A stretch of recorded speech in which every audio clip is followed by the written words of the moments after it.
在公元前3世纪末的沛县县城，每日清晨都能见到2位匆匆行走的官吏，一位是主吏院萧何，精明干练；另一位是御院曹参，沉稳刚毅。他们或许不会想到，这个看似平常的秦朝县城将成为席卷天下风暴的起点，而他们2人将在未来的帝国中扮演至关重要的角色。曹参，这个起初并不显山露水的人物，最终将以一种独特的方式深刻地影响一个王朝的命运。他的故事几乎就是半部汉初史。曹参的早期生涯被记载得颇为简略，他大约出生于公元前250年，与萧何同样在沛县担任吏官，负责管理地方司法和监狱事务。这需要刚正不阿的性格和雷厉风行的手段。这段经历很可能塑造了曹参严谨务实的处事风格。在沛县吏员群体中，曹参与萧何的关系颇为微妙，他们既是同僚，又共同推崇当时只是亭长的刘邦。史记记载，参威时与萧何善，这种早期的友谊与合作关系为后来2人在汉初政治中的默契配合埋下了伏笔。公元前209年，陈胜、吴广在大泽乡振臂一呼，发动了反秦起义，犹如一颗火种，瞬间点燃了全国各地饱受秦朝暴政压迫的民众心中的反抗怒火。消息传到沛县，沛县县令惶恐不安，为求自保，他打算响应起义，在萧何和曹参的建议下，决定召回在外逃亡的刘邦及其部众。然而，当刘邦率领队伍浩浩荡荡来到沛县城下时，县令却突然反悔。他害怕刘邦入城后会威胁到自己的统治，不仅紧闭城门，拒绝刘邦入城，还欲加害萧何与曹参。危急关头，萧何和曹参果断翻越城墙，投奔刘邦。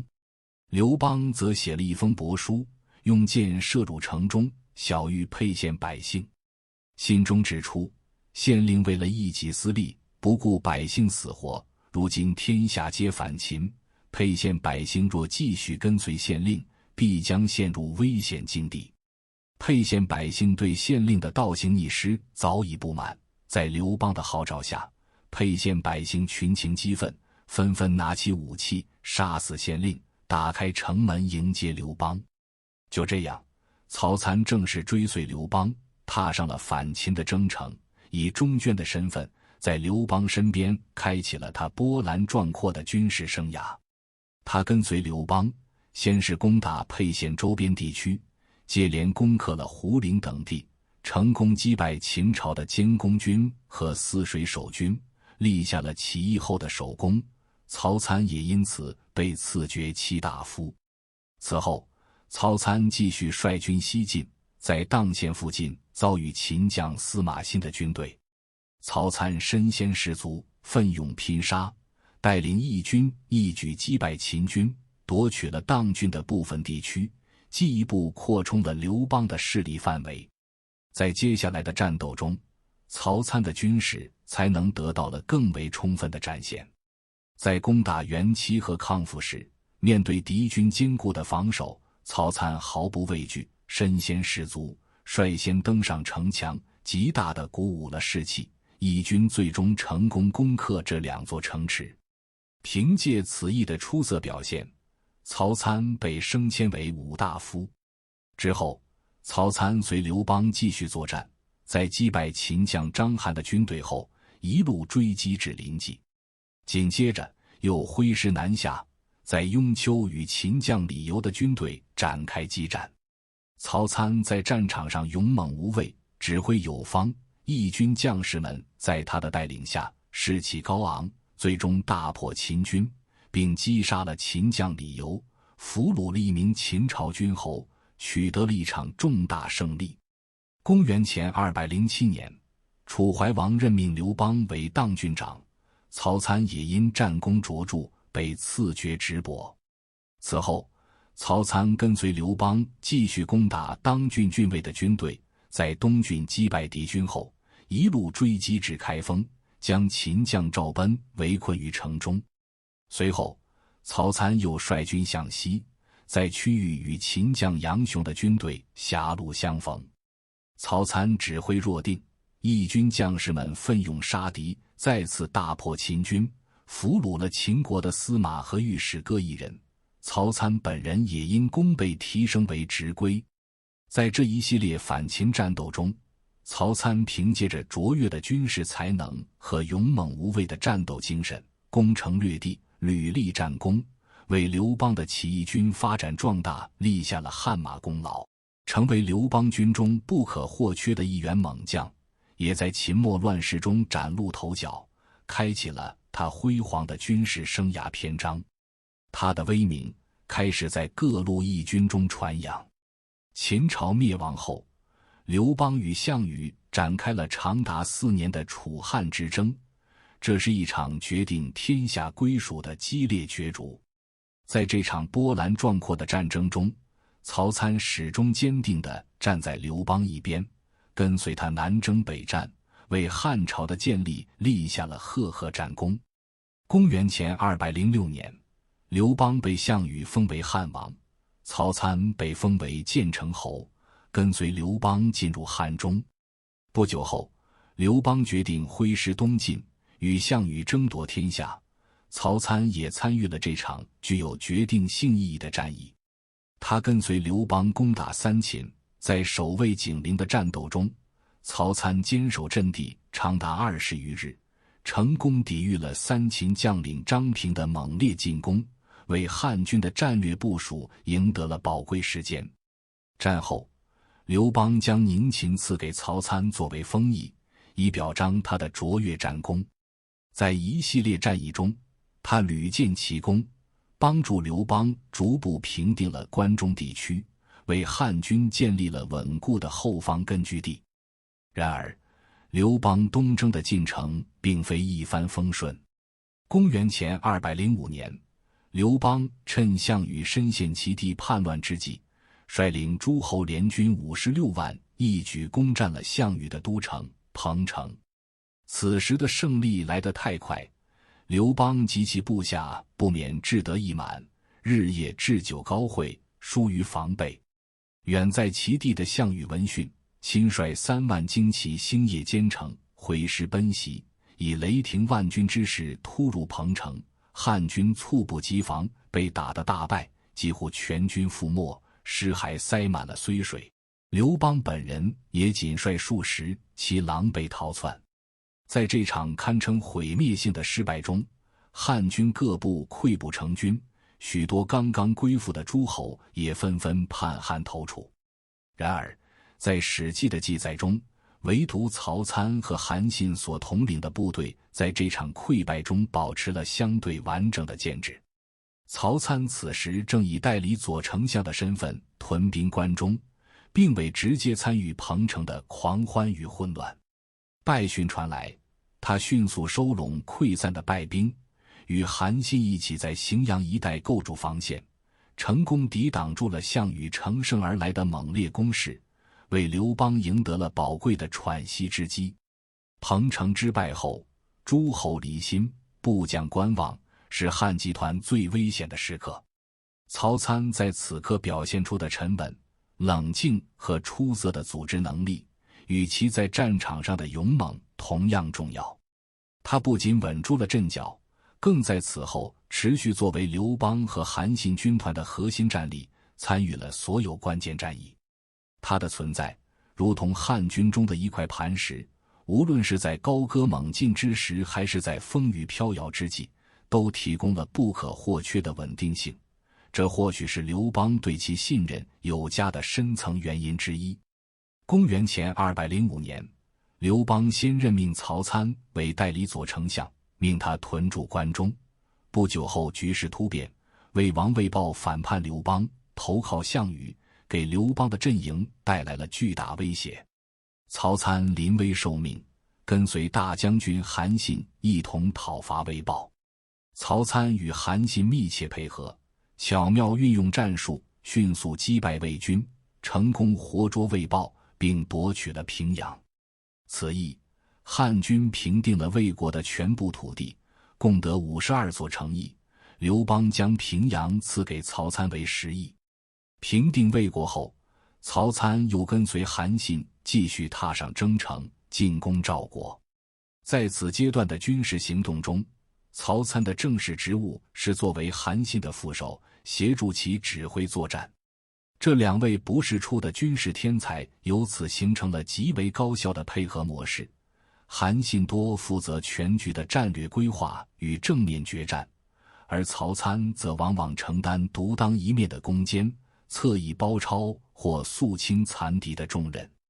这种韩主谋、曹主战的搭配，成为汉军能够连续快速平定魏、赵、齐等强大诸侯国的关键。尽管史书未详细记载二人的私交，但在波澜壮阔的楚汉战场上，他们无疑是成就彼此辉煌战绩的最佳搭档。在进攻赵国的战役中，著名的井陉之战爆发了。韩信率领汉军主力在正面与赵军对峙，曹参则奉命回军，将赵国的戚将军围困在巫县。戚将军试图突围逃跑，但被曹参紧紧追击，最终斩杀戚将军，为井陉之战的胜利消除了侧翼威胁。在韩信击溃赵国后，曹参又跟随韩信继续挥师东进，攻打齐国。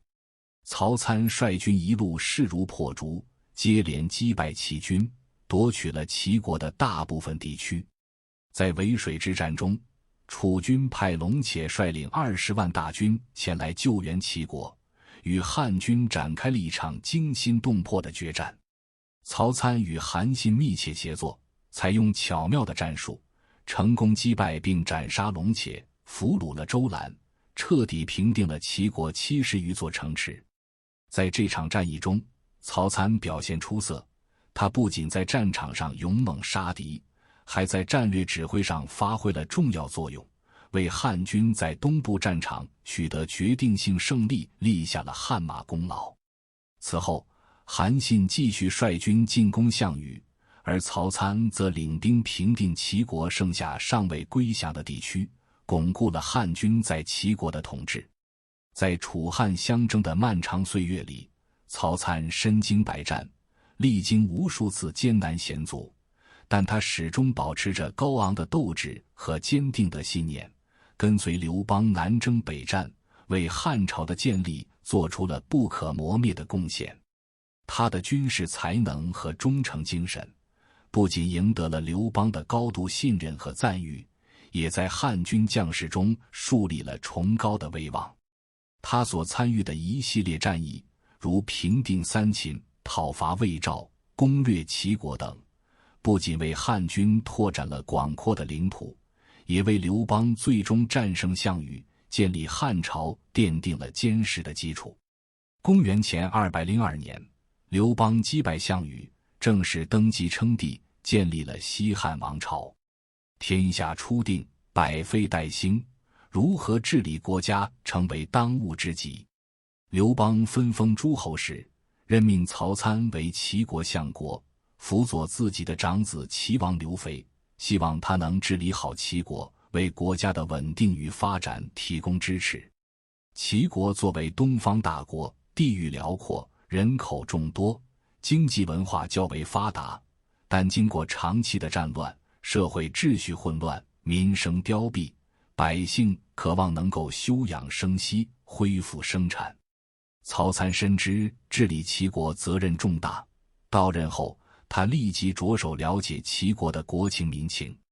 他广泛召集齐国各地的长老、士人，虚心向他们请教安抚百姓、治理国家的办法。然而，齐国原有的读书人众多，各种学说流派纷呈，众人各抒己见，莫衷一是，这让曹参一时难以抉择。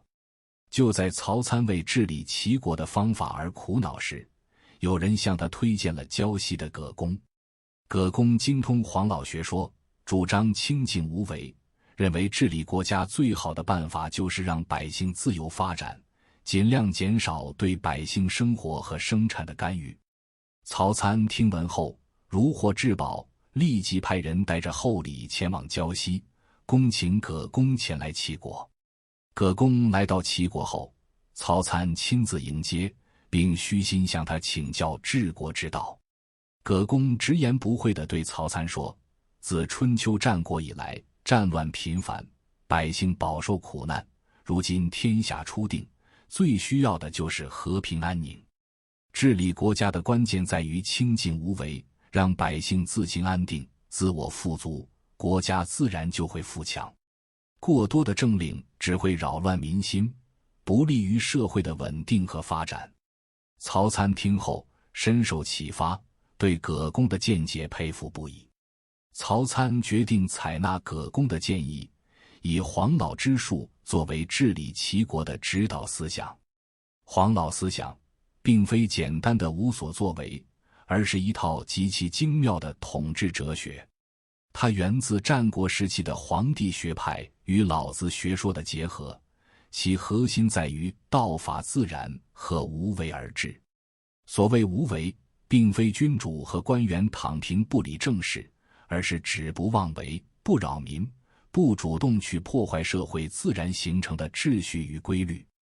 他要求统治者效法道的特性，清静节俭，卑弱自持。在实际施政过程中，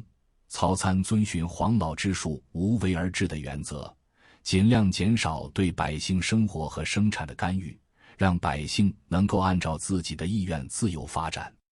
他废除了一些繁琐苛刻的政令，减轻了百姓的负担，让百姓能够安心从事农业生产和商业活动。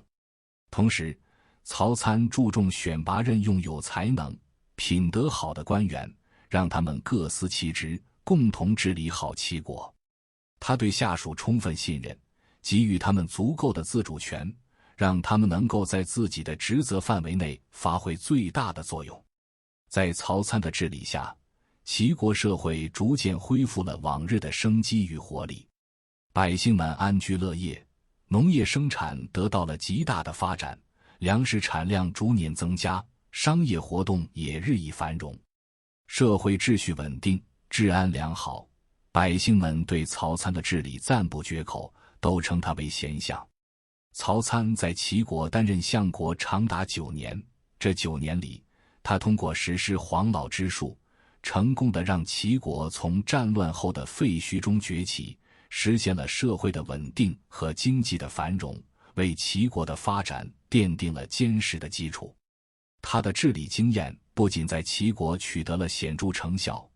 也为后来汉朝推行无为而治的治国方略提供了宝贵的借鉴，对汉初社会的整体发展产生了深远的影响。公元前193年，相国萧何去世。萧何与曹参同为汉初的重要功臣，在反秦战争和楚汉相争中并肩作战，为汉朝的建立立下了汗马功劳。然而，在汉朝建立后，两人因性格和处事方式的不同产生隔阂。但萧何深知曹参的才能和为人，在临终之际，他向汉惠帝刘盈推荐曹参继任相国之位，认为只有曹参能够继续推行他制定的政策，维持汉朝的稳定与发展。曹参得知萧何去世的消息后，心中明白自己将接任相国之职，于是他立刻吩咐门客收拾行装，准备前往长安赴任。正如他所料，不久后朝廷的使者便前来宣召他入朝为相国。曹参在离开齐国时，特意嘱咐后任齐国丞相说，齐国的预送和集市交易之事，关系到社会的稳定和民生，你一定要慎重对待，切不可轻易干涉。后任丞相不解，问道，国政事务繁多，为何您单单强调这2件事呢？曹参解释道，预送关乎百姓的生死和公平正义，集市交易则是百姓生活物资的重要来源。这2个地方人员复杂，鱼龙混杂，若管理过于严苛，反而会激起民怨，引发社会动荡。我们只需保持他们的正常运转，让百姓能够在其中安居乐业即可。后任丞相听后恍然大悟，对曹参的深谋远虑钦佩不已。曹参担任汉朝相国后，全面延续了萧何时期制定的政策和法令，举事无所变更，一遵萧何约束，这便是历史上著名的萧规曹随。他认为萧何制定的政策和法令已经非常完善，符合当时汉朝社会的实际情况，能够有效地促进社会的稳定和发展。在当时，经过长期的战乱，国家经济凋敝，百姓生活困苦，最需要的就是休养生息，恢复生产。而频繁的更改政策和法令，只会让百姓无所适从，扰乱社会秩序。因此，曹参决定不轻易对萧何制定的政策进行改动，而是坚定地执行下去。在用人方面，曹参从各郡和诸侯国中挑选那些不善言辞但为人忠厚老实的人，任命他们为丞相的属官。这些人虽然不善于言辞，但做事踏实认真，能够切实地执行政策，为百姓办实事。而对于那些言语文字苛求细微末节，一味追求个人声誉的官吏，曹参则加以斥退。他认为这些人过于注重表面文章，而忽视了实际的政务，不利于国家的治理和发展。而曹参自己在相国任上，看似无所作为，整天饮酒作乐。朝中的官吏和宾客们见曹参不理政事，纷纷前来劝谏。然而，每当有人前来，曹参总是热情地邀请他们一同饮酒。在饮酒过程中，他总是设法岔开话题，不给他们劝谏的机会。久而久之，众人见曹参如此，也都不再前来劝谏。曹参的这种做法引起了汉惠帝的不满。一次，汉惠帝让曹参的儿子中大夫曹竹回家，私下询问曹参：高帝刚刚去世，皇上还很年轻，您身为相国，整天喝酒，遇事也不向皇上请示报告，这是为何呢？曹参听后大怒，认为儿子不懂国家大事，于是命人将曹竹鞭笞200下，并严厉地斥责他说：国家大事岂是你能随便议论的？你只需好好侍奉皇上，做好自己的本职工作即可。汉惠帝得知此事后更加生气，在朝会上当面质问曹参：你为何要惩罚曹竹？他不过是代我传话而已。曹参见皇帝发怒，连忙摘下帽子向汉惠帝谢罪，然后问道：陛下，您认为自己与高帝相比，谁更圣明英武呢？汉惠帝听后说：我怎么敢与先帝相比呢？曹参又问：那么陛下认为我与萧相国相比，谁更贤能呢？汉惠帝回答说：你似乎不如萧相国。曹参接着说：陛下所言极是，高帝与萧相国平定了天下，制定的法令已经非常明确完善。如今陛下垂衣拱手，无为而治，我等臣子只需谨守各自职责，遵循原有的法度，而不随意更改，不就可以了吗？汉惠帝听后明白了曹参的良苦用心，对曹参的治国方略表示赞同。曹参在相国任上，以萧规曹随的治国方略，坚定不移地执行萧何制定的政策和法令，让百姓在宽松的政治环境中休养生息，恢复生产。在他的治理下，汉朝社会秩序稳定，经济逐渐繁荣，百姓生活水平得到了显著提高。曹参的这种无为而治的治国理念，不仅符合当时社会发展的需要，也为后来的文景之治奠定了坚实的基础。他虽然看似没有做出什么惊天动地的改革举措，但正是他的这种坚守和传承，让汉朝在建国初期顺利度过了艰难的时期，为国家的长治久安和繁荣昌盛奠定了基础。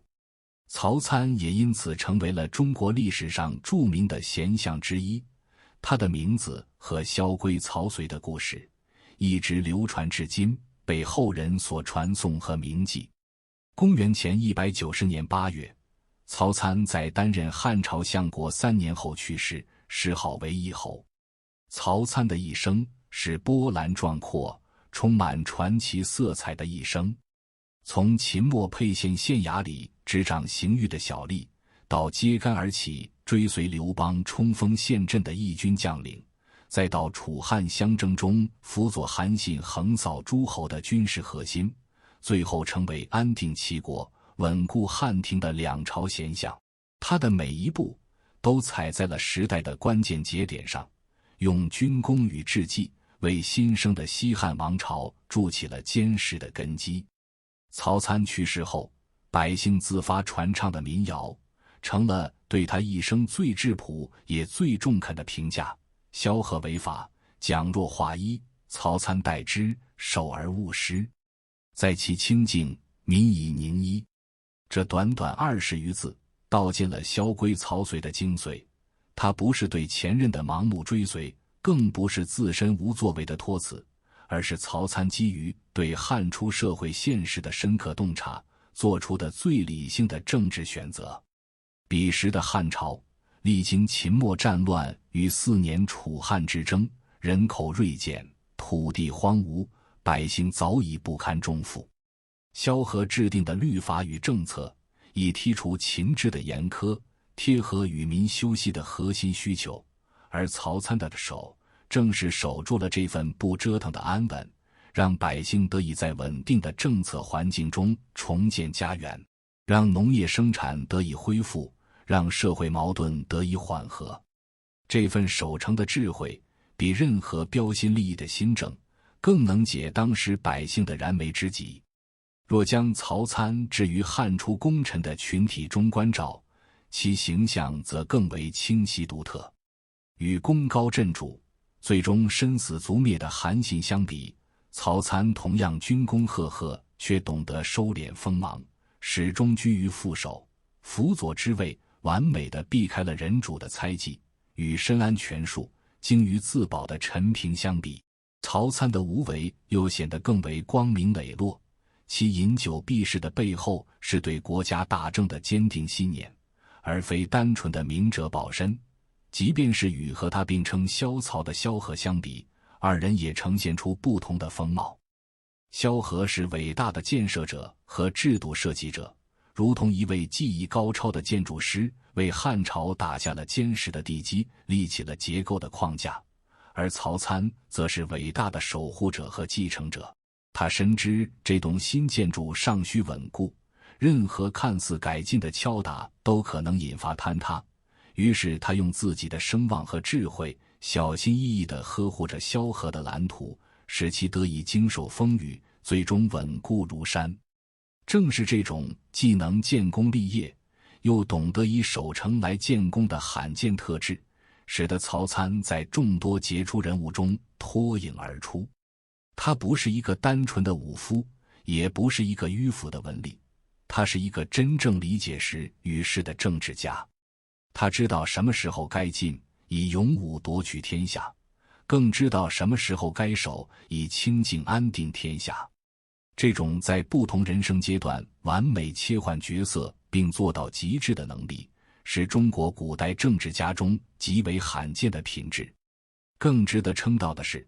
曹参打破了古代政治中一朝天子一朝臣的惯性思维，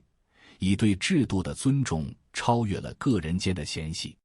实载他与萧何早年相交甚笃，后渐生隔阂，但当萧何临终举荐他为继任者时，曹参并未因私怨否定萧何的政策，反而以一尊约束的实际行动诠释了公义高于私义的政治格局。这种格局在皇权更迭、派系林立的汉初尤为珍贵，它让汉朝的治国框架得以延续，让官僚集团的注意力从争功夺权转向务实行政，为文景之治的到来铺平了道路。曹参去世后，他的政策被汉惠帝、吕后、文帝、景帝坚定不移地延续了将近40年，最终开创了中国历史上第一个著名的治世文景之治。司马迁在《史记平准书》中生动地描绘了那时的盛世图景：京师之前累巨万，冠朽而不可校；太仓之粟沉沉相因，充溢露积于外，至腐败不可食。与此同时，民间社会也焕发出勃勃生机。守闾阎者食粮肉，为吏者长子孙，居官者以为姓号。普通百姓都能吃上精米肥肉，官吏们安于其职，以至于任期长久，子孙承袭，甚至有人将官职作为了自己的姓氏。这幅景象与汉初天子不能居君嗣，而将相或乘牛车的贫困窘迫形成了强烈的对比。而这一切繁荣的起点，正源于曹参那看似无所作为的相国任期。他顶住了所有的质疑和压力，以巨大的政治定力，为国家强行按下了暂停键，让历史脱离了秦末汉初的狂飙突进，转向了一条休养生息的康庄大道。他或许没有直接创造财富，但他创造了让财富得以疯狂滋长的最宝贵条件：稳定、宽松、可预期的政策环境。因此，说曹参是文景之治的总奠基人毫不为过。他的选择定义了西汉王朝前期的根本性格，也深刻地影响了此后中国历代王朝在经历大乱后恢复国力的基本模式。唐代初年，唐太宗李世民沿用唐高祖李渊制定的均田制租庸调制，房玄龄、杜如晦不敢改易，本质上是对曹参之手的借鉴。清代康熙年间，康熙帝在平定三藩之乱后，延续顺治朝的轻徭薄赋政策，避免大规模制度调整，也暗合了曹参清静无为的指导思想。即便是现代社会，政策连续性仍是治理的核心原则之一。从这个角度看，曹参的智慧穿越千年，依然具有现实意义。历史从不缺开疆拓土的英雄，也不缺锐意改革的能臣，但像曹参这样懂得在恰当的时机选择守成，以无为成就有为的政治家却尤为难得。他用一生证明，真正的治国智慧不在于制定多少新奇的法令，而在于洞察时代需求，守住民生根本。真正的政治担当不在于彰显个人的功绩，而在于维护制度的稳定，让百姓得以安居乐业。曹参的名字或许不如刘邦、韩信那般耀眼，但他所代表的务实与沉稳，早已融入中国古代政治智慧的血脉，成为后世治国者反复回望的典范，也让萧规曹随的故事永远留在了历史的记忆深处。